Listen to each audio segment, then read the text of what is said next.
Hello and welcome to Brewers Daily. I'm your host, Dave Gasper. Lots to get into here on the show today. We're going to get into a bullpen projection here for the regular season.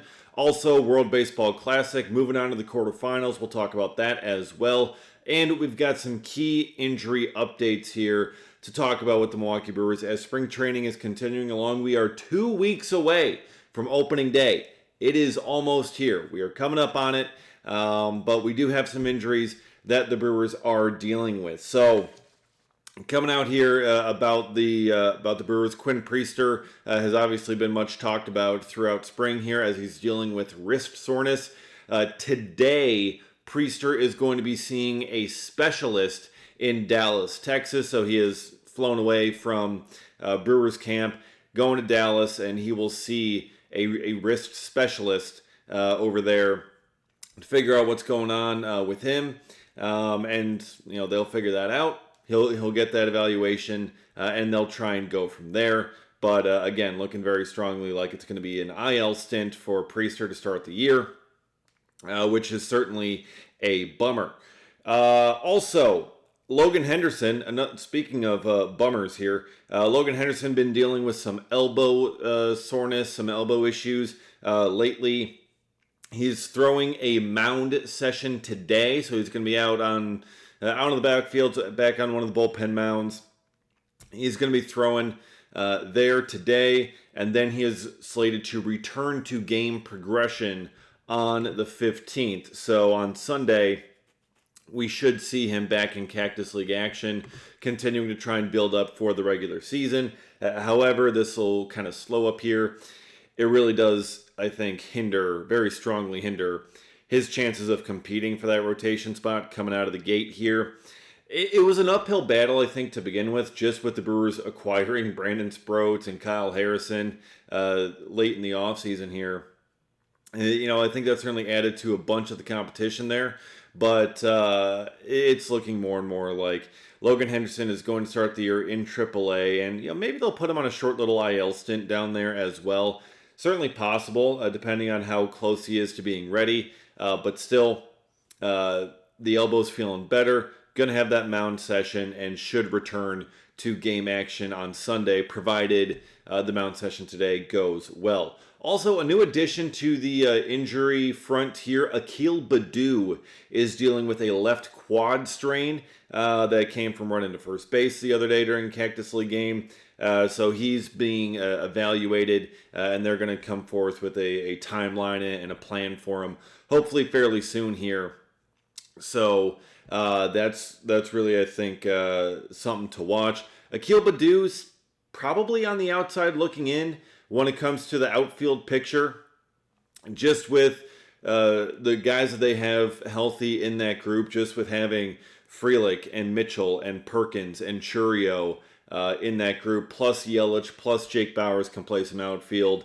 It's going to be a hard group to crack for Akil Baddoo anyways, and the injury certainly not going to be helping his case, but hopefully it's nothing too severe for Akil Baddoo, because he has been one of the really good players this spring. He has shown out very well as he is trying to earn a roster spot, and a quad strain can certainly slow him down a little bit.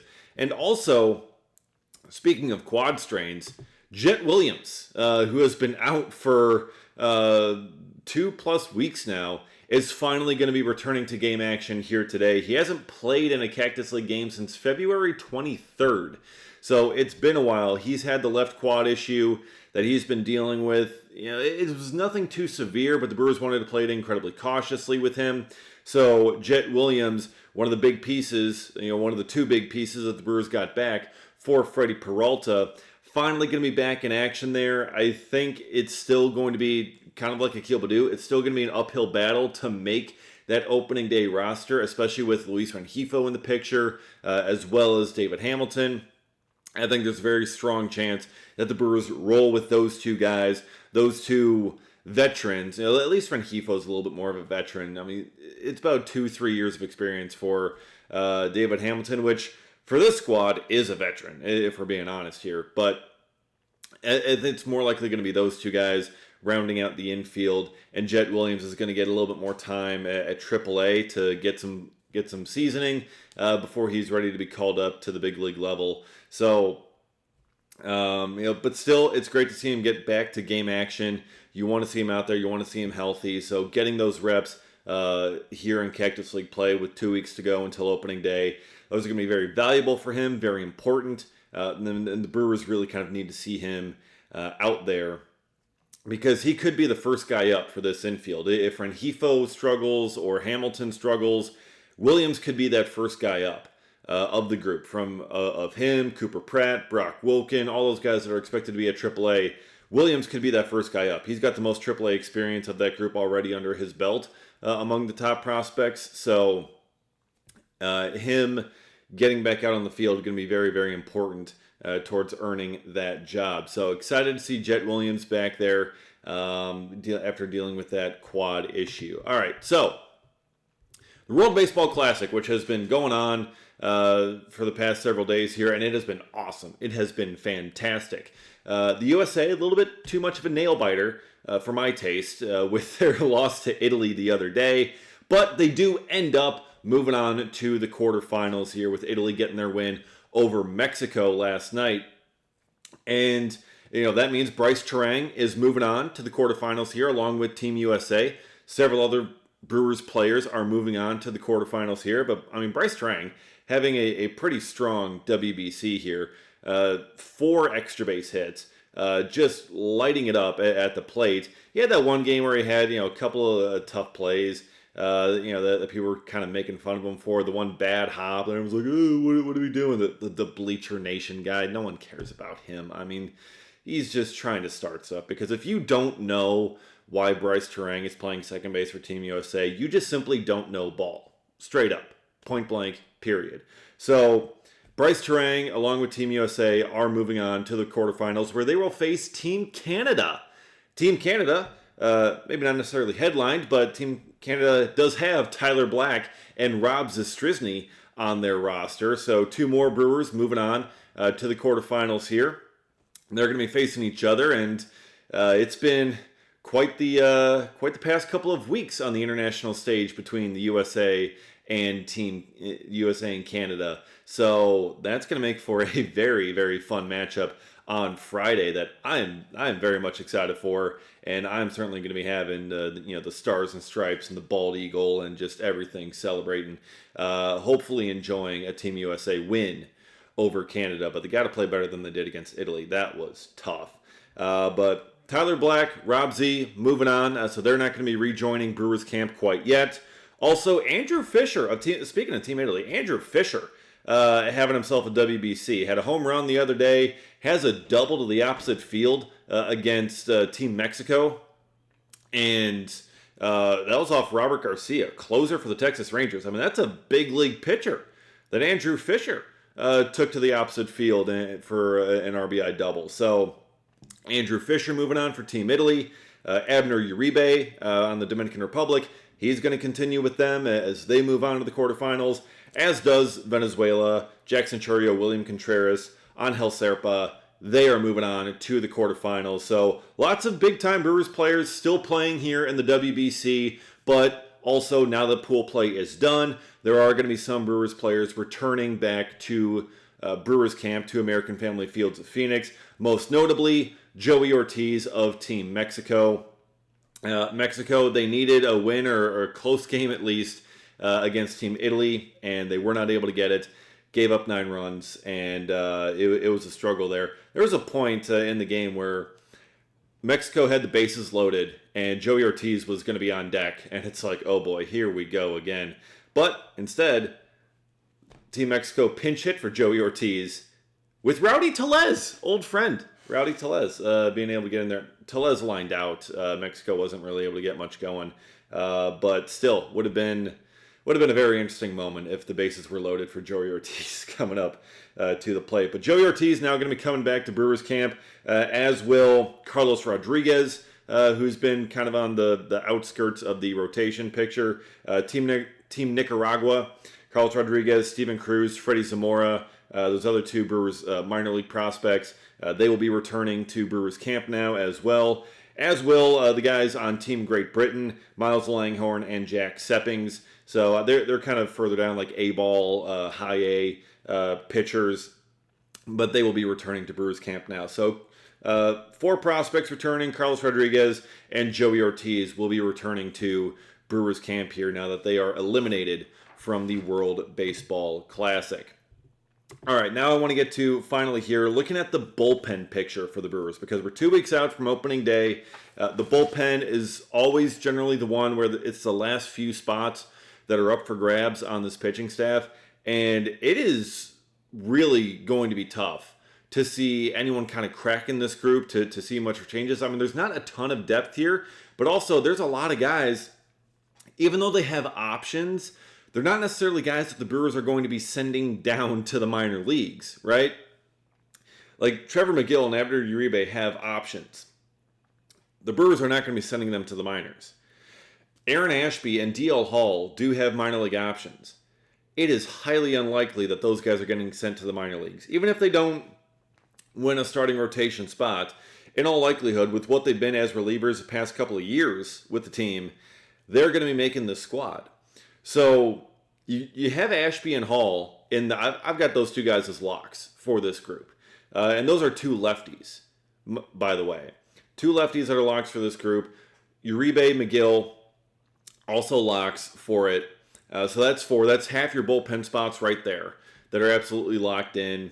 And I would imagine that also, I think you got to include Grant Anderson as a lock, just with the shortage of right-handers that the Brewers have in this group. You've got Uribe and McGill as righties. Other than that, you got Grant Anderson, Craig Yoho, and Easton McGee. Those are the only other righties that you got on the 40-man roster. Grant Anderson, I think, is a lock as well. So that's 5 of the 8 spots. That leaves 3 more remaining for Rob Zastryzny, Angel Serpa, Jared Koenig. And Koenig, I think, can be pretty close to a lock as well, just with what he's meant to the team the past couple of seasons. I know he's struggled with getting hit hard a little bit here during spring, but also he has worked a ton. Pat Murphy has talked about it. He's thrown a lot the last couple of years. Came into camp a little bit underweight. Lost some weight over the offseason, so he's still trying to get his strength back a little bit. Was able to pitch in the game for the Brewers yesterday and had a scoreless inning, so that was good.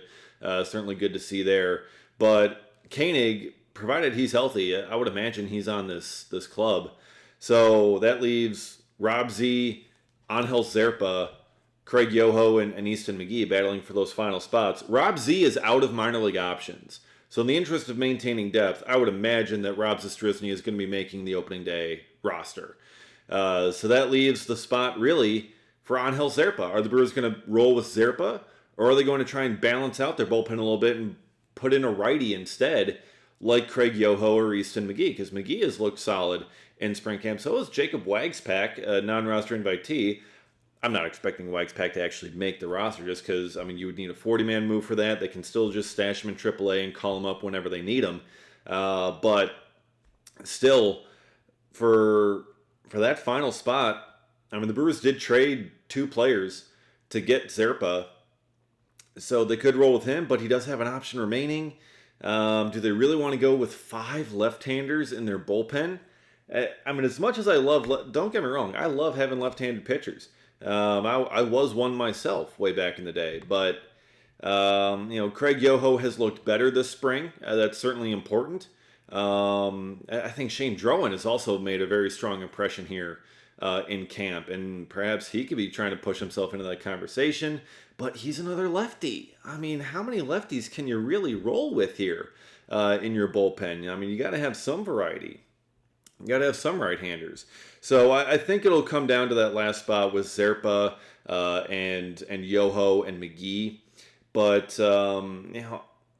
there's a solid chance the Brewers could go with Yoho and option Serpa, but the Brewers really like Serpa.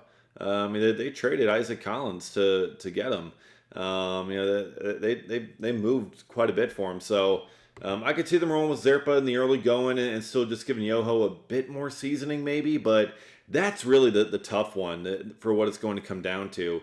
I mean, with your pitcher limitations, what you have, and what you have as established guys in the group, it's hard to really kind of see much for changes there. But it's very left-handed heavy, which does concern me a little bit. But I think over the years I've learned to trust the Brewers when it comes to pitching decisions that they make. So we'll see as spring continues to go along here, and provided all these guys remain healthy, how do they end up figuring it out? We'll find out. If something happens health-wise, that could make some of these decisions a little bit easier. But I think you got a very strong group of locks for this bullpen. Doesn't leave much room for wiggle room for changes here to the bullpen group, but they've been known to surprise us before. They've been known to go different routes. So I think it's going to come down to Yoho or Zerpa for that final spot in that initial Brewers rotation. So we will see, and we will continue to discuss it for sure as we gear up for the regular season coming up in 2 weeks. So again, be sure to subscribe, get notified every single time a new episode drops here on Brewers Daily, so that way you never miss anything. Follow me on Twitter at dgasper24 as well. Appreciate you watching, and we'll see you again next time for another episode of Brewers Daily.